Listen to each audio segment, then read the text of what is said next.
O câncer de mama ele pode se apresentar tanto de uma forma assintomática, né, subclínica, ou seja, sem sintomas, ou por uma forma sintomática, onde seria o mais comum a gente encontrar um nódulo palpável, né?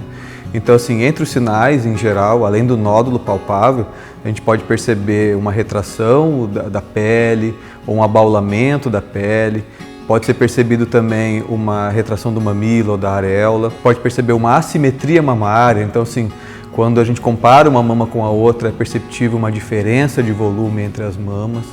Pode também ser percebido a saída de um líquido pelo mamilo. Em geral, a suspeita maior são nos líquidos que saem de uma maneira espontânea, de modo espontâneo, sem terem sido provocados, na verdade, né? Sem ter sido feita uma expressão do mamilo. Em geral, é um líquido sanguinolento ou um líquido translúcido, transparente.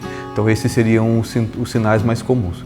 Mas a gente tem essas lesões subclínicas, que são lesões que não são perceptíveis, não são palpáveis e são lesões vistas somente nos exames de imagem, né? Muitas vezes vistas na mamografia ou até mesmo vistas em exames como a ultrassonografia mamária e a ressonância nuclear magnética de mama.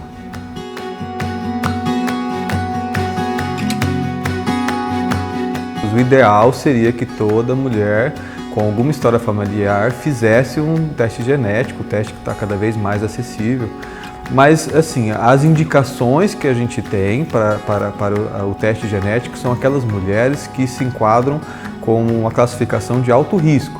Então, seriam as mulheres que têm uma história de um parente de primeiro grau com câncer de mama abaixo de uma idade de 50 anos. Então, essas mulheres são consideradas de alto risco. Além disso, mulheres que têm 2 familiares que tiveram câncer de mama, independente da idade, mulheres que têm um familiar que teve um câncer de mama bilateral, mulheres que têm um homem que teve um câncer de mama e mulheres que têm uma história também de um câncer ovariano na família.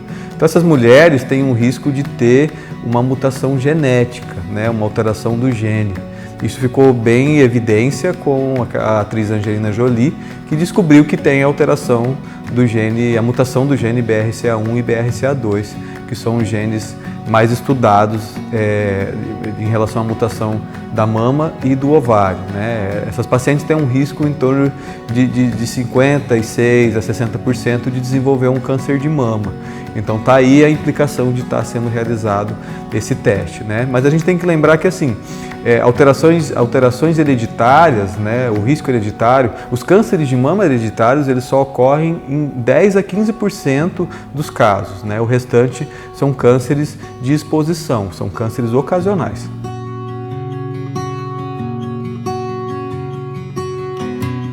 Sim. Então, assim, o autoexame, na verdade, ele é válido. Até hoje, ainda, a maioria das pacientes que buscam os consultórios é porque elas mesmas descobriram no autoexame, né, uma lesão palpável ou, como a gente estava conversando sobre, uma alteração visível, né, seja no espelho ou quando ela comparou uma mama com a outra. Mas o autoexame, por si só, ele acaba não sendo suficiente, né? Existem, na verdade, o único exame considerado até agora como um exame de rastreamento para câncer de mama é a mamografia, né? Então, assim, o que seria um exame de rastreamento? É aquele exame que faz um diagnóstico precoce, aquele exame que detecta, né? Então, a mamografia, por enquanto, ela é insubstituível. A gente tem outros exames, como a ultrassonografia mamária, como a ressonância magnética e o próprio exame físico realizado pelo mastologista no consultório, que acabam sendo imprescindíveis para a gente fazer um diagnóstico de um câncer de mama. Então, o autoexame por si só, ele é válido, mas ele não é suficiente para o diagnóstico do câncer de mama.